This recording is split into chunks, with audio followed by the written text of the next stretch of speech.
성도 여러분, 안녕하셨습니까? 만나의 아침 새벽 기도로 시작하겠습니다. 하늘에 계시는 사랑이 많으신 아버지 하나님, 지난밤 폭풍 가운데서도 저희들을 지켜주시고 새 아침 새날을 맞이할 수 있도록 도와주셔서 감사합니다. 오늘 이 아침에도 주신 말씀 속에 하나님의 귀하신 뜻과 또 저희를 향한 하나님의 목적을 깨닫게 하여 주시옵소서. 우리 주님 예수님의 이름으로 기도드리옵나이다. 아멘. 오늘은 제2과 안팎의 위기입니다. 제2과 기억전의 말씀 예레미야 2장 3절 이스라엘은 여호와를 위한 성물 곧 그의 소산 중 첫 열매이니 그를 삼키는 자면 모든 벌을 받아 재앙이 그들에게 닥치리라. 여호와의 말씀이니라. 이번 과에서 우리가 공부해야 될 내용은 학습 목표입니다. 깨닫기는 예레미야 시대까지 계속된 이스라엘의 배도의 역사를 확인합니다. 느끼기는 슬픈 역사에도 불구하고 모든 세대를 뒤덮는 하나님의 은혜를 느끼는 것이고요. 또 우리가 이 말씀을 통해서 행하기는 우리의 삶을 철저히 반성하고 하나님이 보시기에 옳은 일을 행하기로 결심하는 것입니다. 자, 이 인간의 타락 이후에 인간의 상태는 한마디로 위기라고 할 수 있습니다. 이 위기를 벗어나기 위해서 얼마나 많은 대가를 우리가 치르는지 모릅니다. 예수님께서 십자가에 죽으셨습니다. 얼마나 심각한 위기였는지 또한 그것을 해결하기 위해 엄청난 값을 치렀는지를 우리는 봐야 할 것입니다. 성경에는 수많은 일화들이 이런저런 위기를 통해서 위기를 배경으로 발생합니다. 예레미야가 봉사했던 시대의 상황도 사실은 다르지 않습니다. 하나님의 백성은 내적으로 그리고 외적으로 여러 어려움에 직면하는 것을 봅니다. 외국 군대의 위협에도 불구하고 사실은 더 큰 위기는 대부분 내부에서 비롯되었다는 사실이죠. 이런 내부의 위기는 단지 부패한 지도자들과 제사장들의 문제만은 아니었어요. 물론 그것도 심각했지만 백성들에게도 문제가 많았습니다. 그들의 심령은 너무 굳어졌고 죄와 배도로 훼손되어 있습니다. 그들은 하나님이 재앙을 피하도록 그들에게 보내신 경고의 기별에 주의를 거절했어요. 죄는 심각한 문제입니다. 그러나 죄로부터 돌이키기를 거부할 때 이르러오는 위기는 더욱 심각하다는 사실을 기억하면서 오늘도 내적으로 일어나는 우리의 삶 속의 문제들, 죄에 대한 문제를 어떻게 해결해야 할까요? 오늘 이 안팎으로 나타나는 위기를 통해서 우리도 귀한 교훈을 얻게 되시길 바랍니다. 첫째 날, 간추린 역사입니다. 밑으로 내려가시면 교훈입니다. 이스라엘 백성은 광야 생활을 마치고 약속의 땅에 들어갔지만 새로운 세대가 일어난 이후에 하나님을 배신하는 역사를 반복했다고 하는 것입니다. 자, 이스라엘 백성이 이제 광야에서 여러 해 동안의 방황을 마치고 약속의 땅에 들어갔지만 오래 지나서 어려움이 닥칩니다. 왜냐하면 사사기 2장 10절에 있는 말씀처럼 여호와를 알지 못하는 새로운 세대가 일어나기 시작했죠. 영적 위기가 시작되고 이것은 또한 그 민족 역사 내내 하나님을 알지 못하는 일들이 이 오염된 정신과 사상으로 감염시킵니다. 이 교회를 오염시킨 문제들도 마찬가지라고 하는 것입니다. 하나님의 본질적인 말씀을 떠나게 되면 그러한 일들이 일어나는데요. 사사기 2장 1절로 15절에 이 위기를 초래한 것이 무엇이었는지 또 어떻게 나타난지를 언급하고 있습니다. 특별히 11절에 이스라엘 자손이 여호와의 목전에 악을 행하여 바알을 섬기며 그렇습니다. 한 세대가 가고 한 세대가 오면서 이스라엘은 하나님이 하지 말라고 말씀하신 것을 행하기까지 그분에게서 서서히 멀어졌다고 하는 것입니다. 그들의 죄로 인해서 하나의 위기가 지나면 또 다른 위기가 찾아왔습니다. 그럼에도 하나님은 그들을 포기하지 않으셨어요. 그분은 당면한 재앙으로부터 그들을 건지기 위해 사사들을 보내셨지요. 하나님의 정부를 보내셔서 깨닫게 하시는 것이었습니다. 그러나 그럼에도 불구하고 그들은 어떤 삶을 살았습니까? 자, 이스라엘 당한 이 위기의 대부분이 누구의 잘못에 의한 것일까? 대부분의 책임은 뛰어난 지혜를 가졌음에도 불구하고 수많은 과오를 범한 솔로몬의 그릇된 통치에서 찾을 수 있습니다. 선지와 왕 88쪽과 89쪽의 여러 지파들은 그들의 전통치자들의 압정하에서 오랫동안 쓰라린 학대를 받아왔습니다. 그의 배도의 기간에 솔로몬 정부의 사치가 그로 하여금 백성들에게 무거운 세금으로 부과하게 하고 천한 노역을 요구하게 하였다는 사실입니다. 사울 왕을 비롯한 이러한 그 압제 속에서 살던 이스라엘 백성이 이제는 솔로몬 왕 지혜가 있다고 하지만은 과도한 세금, 왜냐하면 그 당시가 북이 영화가 철철 넘치는 시대였긴 했지만 백성들에게 세금과 노역을 통해서 이루어진 부였다는 사실입니다. 이것이 이스라엘 백성들 자신에게도 상당한 어려움으로 닥쳐왔다고 하는 것입니다. 그러면서 하나님의 선민에게 그런 시대는 다시 오지 않을 만한 그러한 시기였지만 하나님이 하지 말라고 경고하신 것들마다 그것을 범한 그들은 이제는 뭐예요? 타락함으로 인하여, 배도함으로 인하여 그 값을 그들이 스스로 받을 수밖에 없는 것입니다. 이러한 역사가 이스라엘의 전반에 흐르는 역사고요. 자, 우리 묵상으로 가셔서 오늘날 우리는 이전 세대부터 물려받아야 할 어떤 종류의 신앙 가치를 저버리고 있는가? 이 새로운 세대가 되면서 신앙적 깊은 영적인 가치들을 자꾸 버림으로 인하여 죄악 속으로 깊이 빠져들어가는 것을 볼 때 우리는 어떻게 해야 할 것입니까? 우리 또한 우리의 정체성, 우리가 갖고 있는 본질적 신앙에 더욱더 접근해야 되지 않겠는가라는 것입니다. 적용입니다. 우리는 어떻게 우리 신앙의 가치와 정체성을 다음 세대에 잘 전수할 수 있을까? 여러분들 특별히 우리 이민교회, 이민사회가 그렇지 않습니까? 우리 1세대가 가졌던 그 깊은 신앙들이 2세대, 3세대로 넘어가면서 잘 연결되지 않는 것입니다. 그래서 지금 어떤 의미에서 그나마 1세대 교회들은 잘 유지가 되지만 2세대, 3세대 교회들은 제대로 유지가 되지 않는 부분들이 바로 이런 신앙적 가치와 전통이 잘 이어지지 못한 이유이기도 한 것입니다.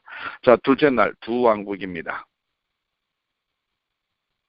밑으로 내려가시면 왕국이 분열된 뒤로 북방 이스라엘은 우상 숭배로 패망의 길을 걸었으며 남방 유다 역시 하나님의 보호에도 불구하고 스스로 멸망에 가까워졌습니다.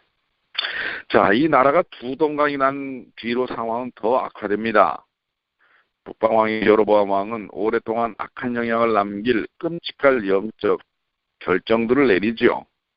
열왕기상 12장 26절로 31절에 보면 이에 계획하고 두 금송아지를 만들고 이스라엘아 이는 너희를 애굽 땅에서 인도하여 올린 너희의 신들이라 하고 진짜 이게 무슨 일입니까? 이 이스라엘이 어떻게 세워진 나라인데 어떻게 세워진 백성인데 그 하나님을 향한 신앙은 저버리고 왕이라는 작자가 어떻게 금송아지를 만들고 우상숭배를 하는 것입니다. 이 우상숭배에 도변 나라를 파국의 길로 들어서게 했습니다. 예, 선지자 왕은 이렇게 이야기하고 있습니다. 여로보암의 통치 기간 중에 들어온 배도는 더욱 현저하게 되어 마침내 이스라엘 나라의 완전한 멸망을 초래하였다. 그렇습니다. 신앙적 가치를 버리고 우상숭배를 받아들이고 그것을 따를 때 멸망당할 수밖에 없습니다. 그러면 오늘은 어떻습니까? 우리는 황금송아지를 만들고 그를 신으로 섬기지 않습니까? 참 아이러니하게도 여러분들 맨하탄에 월스트리트에 가면은 거기 금송아지는 아니지만 청동송아지가 있습니다. 예, 그 송아지를 이게 지금 이런 이 어떤 현상들이 이미 성경에 나와 있는 것입니다. 이 뿔을 잡고 엉덩이를 만지고 사진을 찍습니다. 왜? 그게 무슨 돈과 부의 상징이라고 말입니다. 그런데 이 청동송아지, 황금송아지와 같은 것들을 월스트리트의 사람들은 갖고 있지 않습니까? 그것이 돈입니다. 오늘 우리도 그런 우상에 빠져 있을 수 있다는 사실을 기억해야 하지요. 자, 우리 유다의 왕들이 이제 어떤 통치를 하게 됩니까? 결국 북방 이스라엘은 그런 결과를 통해서 사라져버리고요. 이제 남방 유다까지도 그런 영향력이 미쳐지는데요. 북방만큼은 그렇지 않아도 그렇게 훌륭하다고 볼 수는 없습니다. 이제 이 남방 유다 왕들도 계속해서 더 깊은 배도로 빠지게 되는데요. 이제 이러한 일들을 통해서 이 남방 유다도 바벨론의 침입이라고 하는 이 아주 치명적인 역사 속에 빠지게 됩니다. 자, 군주들은 형편이 없었지만 하나님의 나라의 심장을 좀먹는 죄와 배도로부터 백성들을 지키기 위해서 하나님은 그러나 그때의 선지자들을 파견하십니다. 예레미야를 포함해서 여러 선지자들을 통해 하나님은 그들이 죄로부터 돌아서고 그 재앙에서 벗어날 충분한 시간과 기회를 주셨습니다. 그러나 그것을 그 백성들이 온전히 사용하지 못하는 것을 참으로 우리는 안타깝게 역사 속에서 교훈으로 받아야 하는 것입니다. 묵상입니다. 왜 북방 이스라엘과 남방 유다는 결국 실패할 수밖에 없었습니까? 왜지요? 실패의 원인을 압축하자면 지속적으로 하나님에게서 멀어진 것이라는 사실입니다. 이 교훈은 오늘 우리들에게도 그대로 적용된다는 사실을 기억해야 합니다. 적용입니다. 두 왕조의 결말을 통해 우리가 배워야 할 교훈 무엇입니까?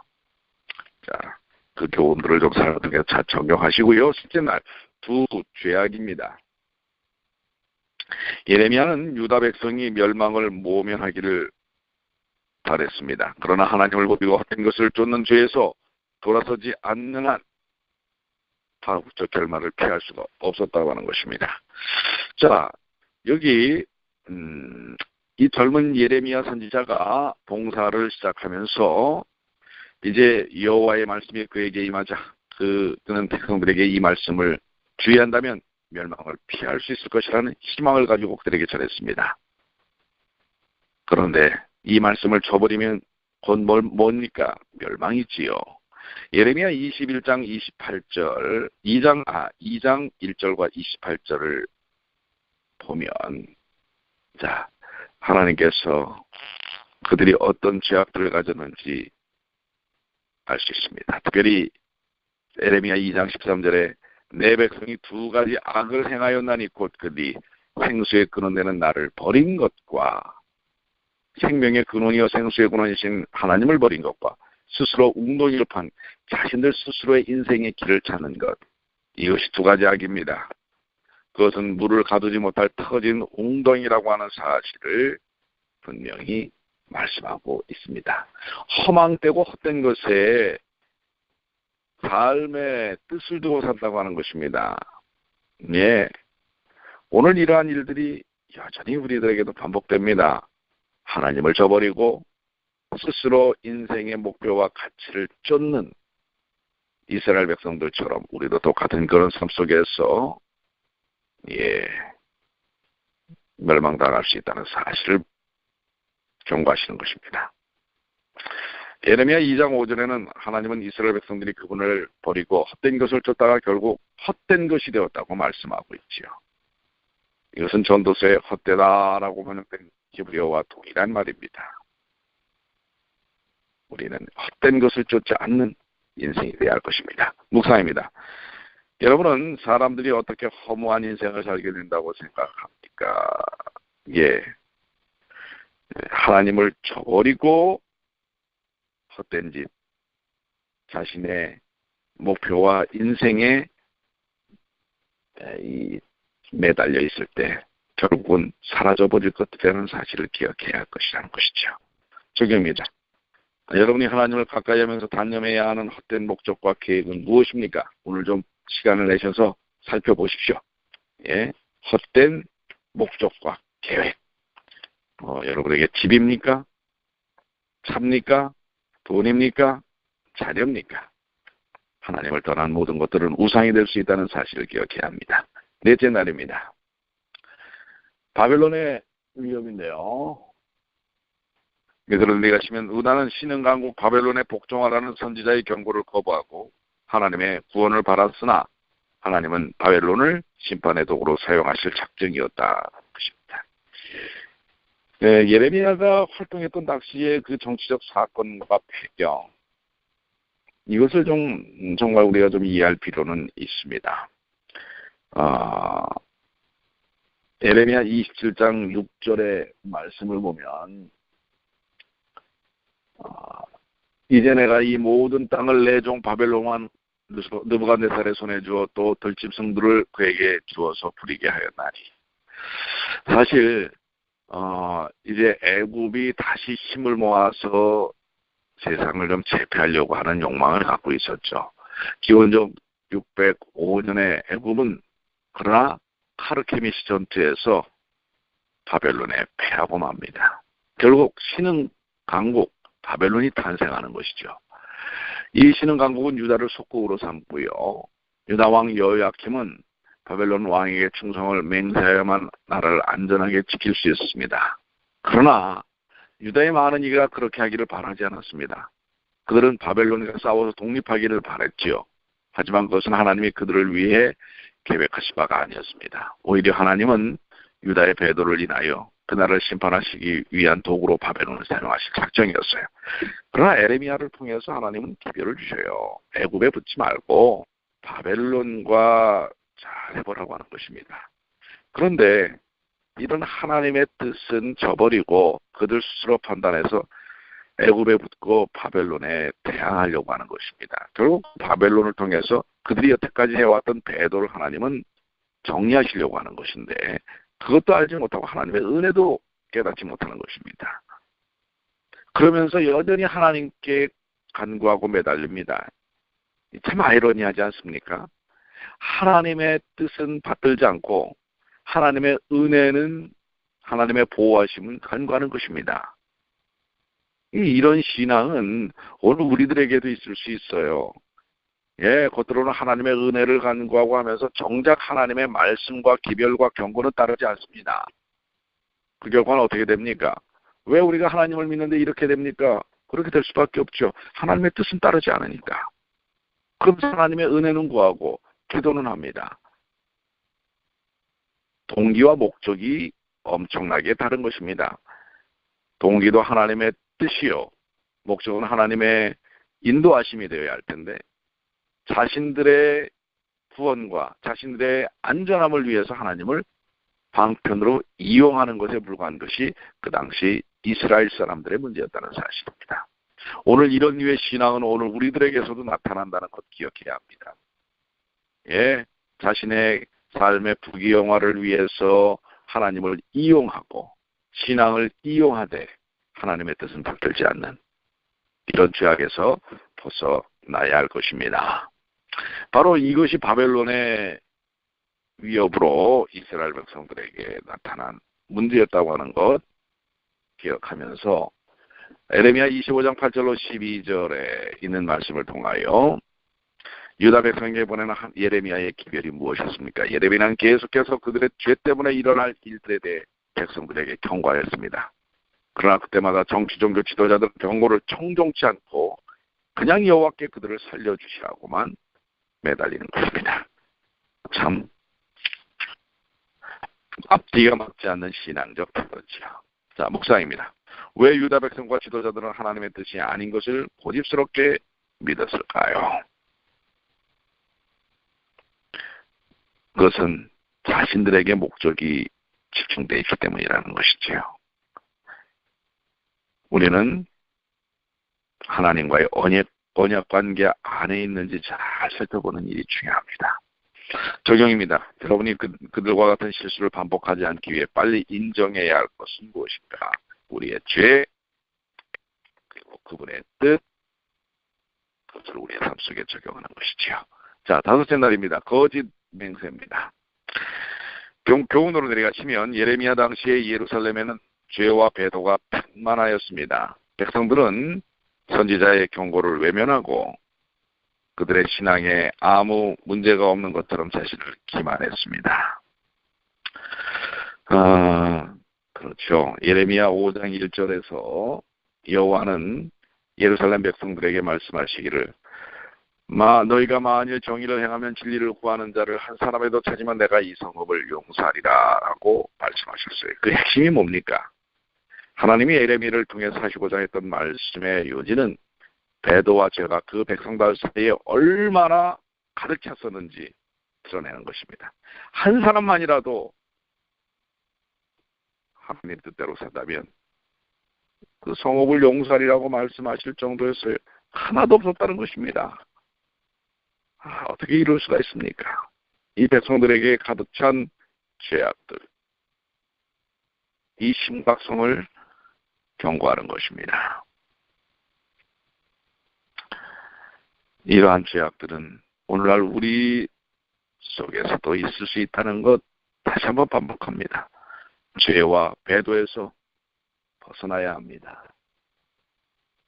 예레미야 5장 2절로 3절 속에 있는 말씀을 보면 그들이 여호와의 사심으로 맹세할지라도 실상은 거짓 맹세니라.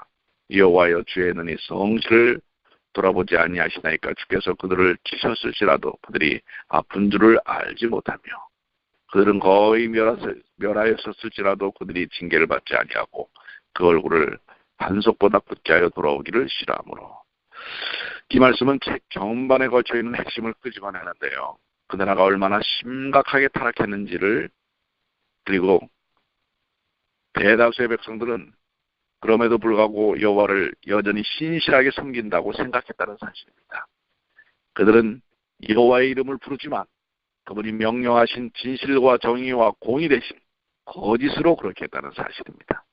그들은 하나님에게서 온 경고를 듣지 않고 마치 그들과 하나님 사이에 아무 문제가 없는 것처럼 일상생활과 종교행위를 지적했다는 사실이에요.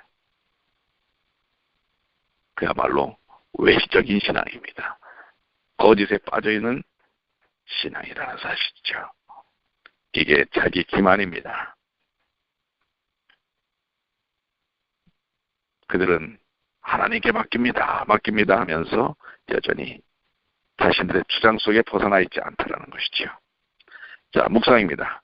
아무 문제가 없는 것처럼 일상생활과 종교생활을 지속한 유다 백성에게서 여러분은 무엇을 느낍니까? 그래요. 우리 스스로도 마지막 교회라 부르는 우리는 이 말씀에 유의해야 합니다.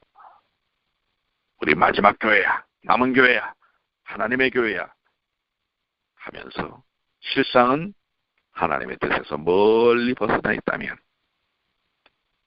이번에 씨 뿌리기 전도도 마찬가지입니다. 분명히 선지자를 통해서 낙엽처럼 말씀을 뿌리라고 했습니다. 그런데 실상 그 일에 관심이 없습니다.